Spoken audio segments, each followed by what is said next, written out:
On the night the thieves broke into Pine Valley residences, the security guard they underestimated single-handedly took down 4 men. His movements were so precise that they even surprised the police. However, no one knew that this quiet man was actually a former Delta Force commander who had served in America's most secret operations for 25 years. Until that night, he had only wanted peace. But that night, everything changed. Welcome to One Human In Story. Before we begin this compelling story, have you ever seen a guard who seemed quiet yet mysterious? Let us know in the comments.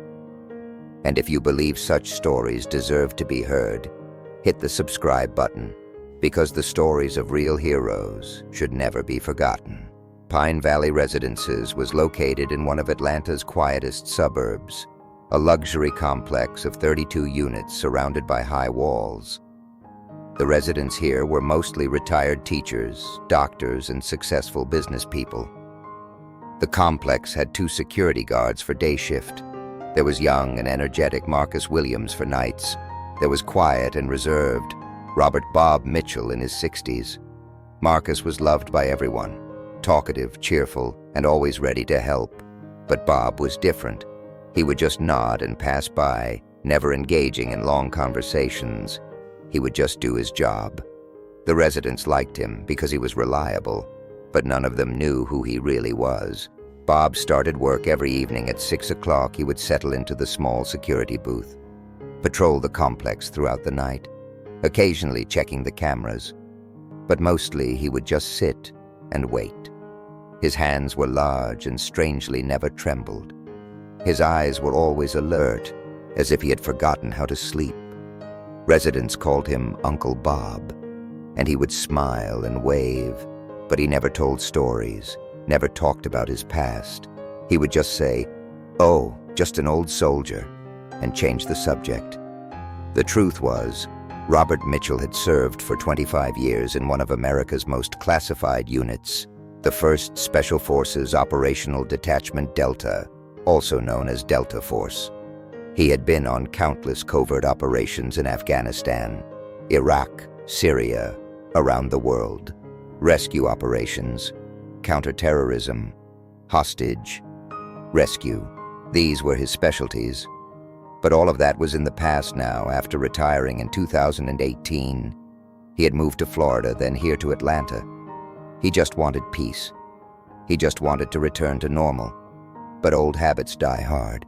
He still listened to where every sound came from, constantly checking his surroundings, and most importantly, he never slept deeply at night. The night of October 15th was like any other. Bob had started work at 6, sat in the booth drinking a cup of coffee. The weather was cold. Autumn had come early in Atlanta. The leaves were starting to turn yellow and red. The complex was quiet. Most residents were home watching TV or preparing dinner. Bob was following his routine. He had done his first patrol at 7, checked the cameras at 8, done his second patrol at 9. Everything was normal until midnight. It was exactly midnight when Bob, sitting in his booth, saw movement in the grass near the main gate. At first he thought it was a cat. But no, this was too big and too organized. Someone was crawling by the fence. There were 4 of them. Black clothes, masks on their heads, trying to avoid security cameras. They were moving professionally. They weren't amateurs. Bob's pulse quickened, but his face remained calm. He slowly placed his hand on the radio in his pocket, but didn't use it yet. He wanted to find out what they were trying to do first. The 4 thieves had cut a section of the fence and were silently entering the complex. One stayed back as lookout. The other 3 were advancing toward the main building from their movements. It was clear these weren't ordinary thieves. They were very well organized. Each had professional cutting tools, and one had a large bag on his back. Bob waited until their target became clear.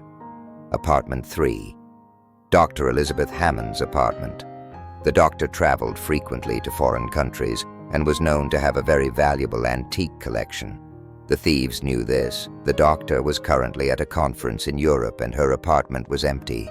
Bob knew he had to act now, But if he called the police, the thieves might escape, and these professionals were probably armed. If a confrontation with police broke out, innocent people could get hurt for Bob. There was only one option: handle it himself. Bob took the radio, but instead of calling police, he called the security company.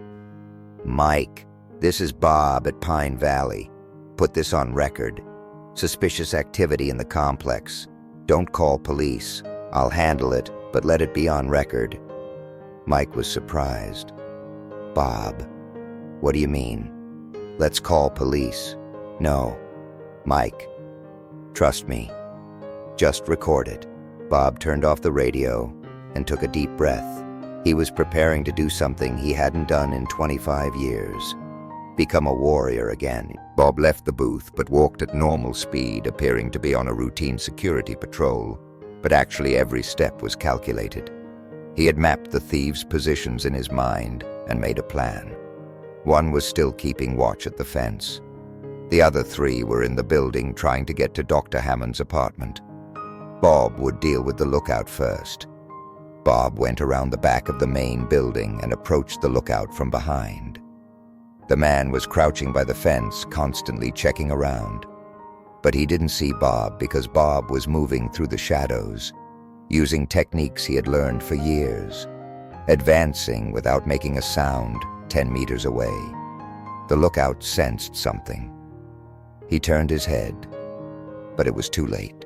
Bob's hand closed over the man's mouth, his other arm wrapped around his neck. 10 seconds later, the man was unconscious. Bob dragged him to a safe location and handcuffed him. 1 thief down, 3 to go. Now it was the building's turn. Bob entered the main building. He didn't use the elevator. He silently climbed the stairs to the 3rd floor. There was no sound in the hallway, but light was seeping from Dr. Hammond's apartment door. They were working inside. Bob pressed against the wall next to the door and listened. He could hear 3 voices, one working with electronic equipment, one preparing bags, one keeping watch. "Hurry up, Mike. The security guard is on patrol." "Calm down, Jake. I'll be done in 10 minutes. What can that old man do anyway?" Bob smiled. He had liked that comment. Now it was time to introduce himself. Bob knocked lightly on the door. "Security check, ladies and gentlemen. Is everything all right?" There was silence inside, then rapid whispers. "Who's that?" "Security guard." "What do we do?" "Act calm." The door opened. A young man appeared with a large screwdriver in his hand. "Security, sir. Just checking," he said, trying to smile. Bob nodded. "Of course. Just routine check. But I think Dr. Hammond is out of town." The man's face changed, and at that moment, everything began. The man swung the screwdriver at Bob. But Bob was expecting this. He pulled his head to the side and grabbed the man's wrist with a powerful movement. He broke it. The man screamed in pain, but Bob quickly rendered him unconscious. The other 2 immediately sprang into action. One attacked with a metal pipe. Bob caught the pipe and gave him a knee strike. The man doubled over and was knocked unconscious by Bob's elbow strike. The third tried to escape, but Bob caught him in the hallway with one move. He brought him down and twisted his arm behind his back. "Don't move," Bob said in a calm voice. The entire operation took less than 3 minutes. 4 thieves had been neutralized. None had serious injuries. They were just unconscious or in pain. Bob took out his radio. "Mike, call police now." "Bob, is everything okay?" "Yes. 4 people, all safe." "Tell police. No hurry. Situation under control." 10 minutes later, Pine Valley Residences was filled with police cars and ambulances. When Detective Sarah Chen arrived at the scene, she found Bob sitting next to the 4 men drinking coffee. "Are you the security guard?" Chen asked. Bob stood up. "Yes, ma'am, Robert Mitchell." Chen looked around. "You handled 4 people by yourself?" "Yes, ma'am." How was this possible?" Bob shrugged. "Lucky, I guess, ma'am. Right place at the right time." But Chen was an experienced detective. There was something about Bob's demeanor. He was too calm, too prepared. "Mr. Mitchell, do you have military service in your background?" Bob hesitated. "Yes, ma'am. A few years." "Which unit?" "Just infantry, ma'am. Not very important." Chen was suspicious, but couldn't ask more at the moment. EMS technicians were checking the injured one approach Chen. "Detective, these men were neutralized with professional strikes. None seriously injured, but very precise points were targeted." Chen looked at Bob again. "Mr. Mitchell, these are professional thieves. They might have been armed. Weren't you scared?" Bob smiled. "Ma'am, fear doesn't help. I just did my job." But Chen's suspicions were growing. This man wasn't an ordinary security guard the next morning. When the complex residents learned about the incident, they were shocked. Bob was a hero. Everyone was talking about him, but Bob wasn't boasting at all. He just continued doing his job as if nothing had happened. But the residents' view of him had changed. He wasn't just a security guard anymore. He was a protector. Mrs. Henderson, apartment 2B owner, approached Bob. "Bob, who are you really?" "I've lived here 30 years. I've never seen anything like this." Bob smiled. "Just a man doing his job, Mrs. Henderson.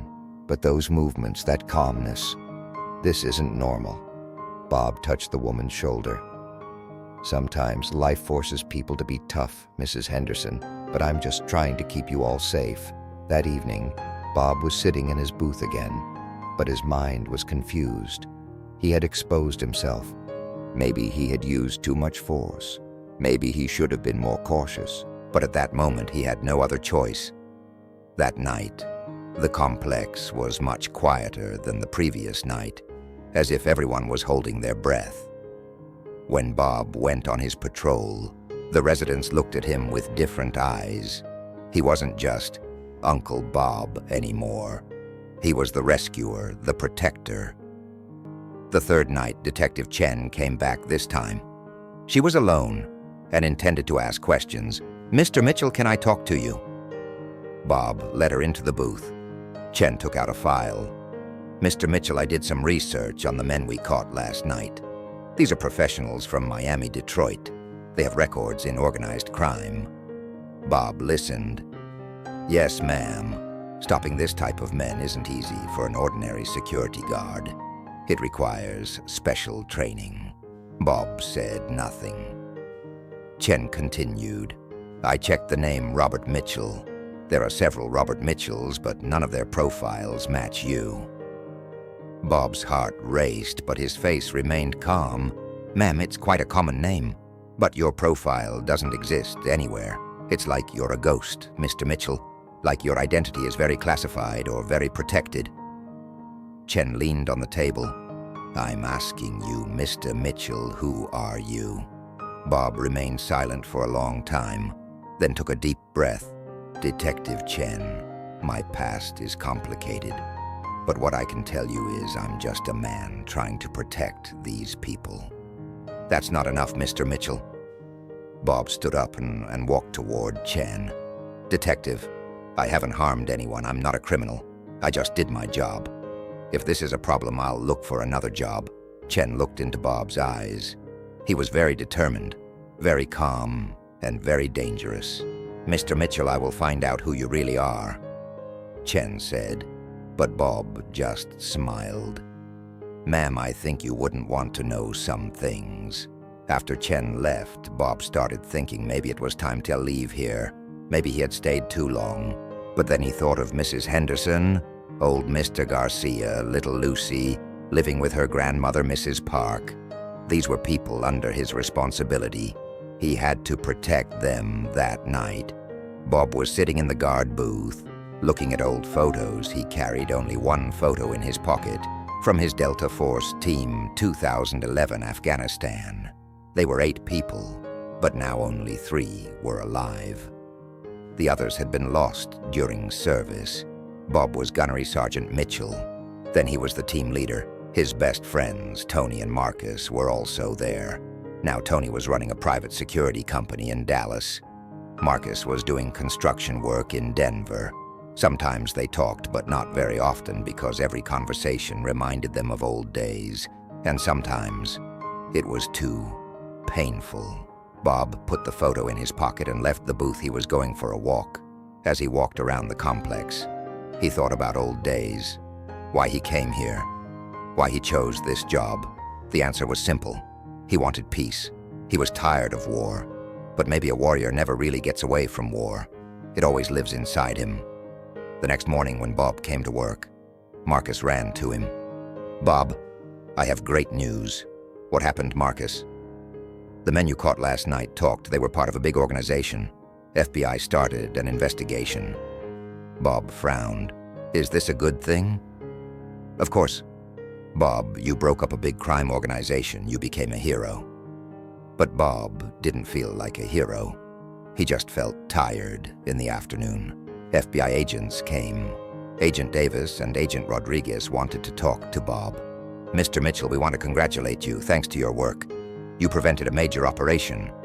"I just did my job," Bob said. "But how was it possible to intervene so effectively? Can you help us understand this?" Bob told them the same thing, that he was lucky to be in the right place at the right time. But Agent Davis was suspicious. "Mr. Mitchell, your records are very limited, like someone cleaned your past." Bob's stomach churned. "What do you mean?" "Nothing. Mr. Mitchell, we're just curious. Such successful intervention requires special training." "I'm an old soldier," Bob said. "Which unit?" 82nd Airborne." He was lying, but had no other choice. Agent Rodriguez took notes. "I see, Mr. Mitchell, thank you." After the agents left, Bob started to panic. If they really investigated, they would learn his identity. His Delta Force past would come out, and then everything would be over. He couldn't have problems with FBI because he was still bound by confidentiality agreements. He carried state secrets that evening. Bob took out his cell phone and called a number he hadn't called for a very long time. "Tony, this is Bob." "Bob, buddy, where have you been? No news." "Tony, I'm in trouble. I need help." "What happened?" Bob told him. Everything. The thieves, the FBI detective, Chen. Tony listened. "Bob, you're in deep. The only way out is for you to disappear." "No, Tony, I can't leave these people." "Bob, are you crazy? At the end of this, you'll either be in prison or silently eliminated by the program." "Tony, these people are my responsibility." Tony remained silent. Then, "Bob, you haven't changed. You're still trying to save everyone." "This is my job." Tony. "Okay, Bob. I have an offer. Come with me to Dallas, partner in my private security company, Clean Start." "I'll think about it." But Bob had already made his decision. He would stay here. He would protect these people, no matter the cost. The next day, Detective Chen came back. But this time, she was different, more sincere. "Mr. Mitchell, I want to be honest with you." Bob waited. "I investigated you very deeply, but I couldn't find anything. It's like you never existed." Bob said nothing. Chen continued. "But what I know is this. The men you caught last night are part of a big crime organization, and thanks to your intervention, a very big operation was prevented." Chen leaned on the table. "Mr. Mitchell, whoever you are, whatever your past, you helped this community, and in my eyes, that's the only thing that matters." Bob was surprised. "What are you saying, Detective?" "What I'm saying is this.